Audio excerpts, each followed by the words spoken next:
بسم اللہ الرحمن الرحیم۔ خطبہ نمبر 1 پارٹ 9۔ قرآن پاک کے متعلق مولا امیر کائنات فرما رہے ہیں، اس میں کچھ آیتیں وہ ہیں جن کے جاننے کی پابندی عائد کی گئی ہے، اور کچھ وہ ہیں کہ اگر اس کے بندے ان سے ناواقف رہیں تو مذائقہ نہیں۔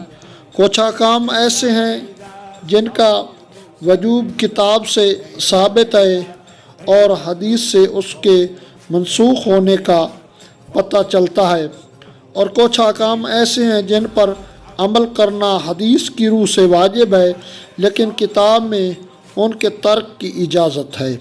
اس کتاب میں بعض واجبات ایسے ہیں جن کا وجوب وقت سے وابستہ ہے اور زمانہ آئندہ میں ان کا وجوب برطرف ہو جاتا ہے۔ قرآن کے محرمات میں بھی تفریق ہے۔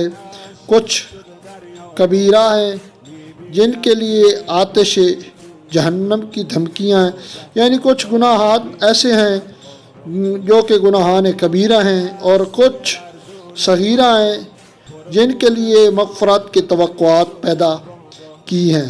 کچھ اعمال ایسے ہیں جن کا تھوڑا سا حصہ بھی قبول ہے اور زیادہ سے زیادہ اضافہ کی گنجائش رکھتے ہیں۔ اللہم صلی علی محمد و آل محمد۔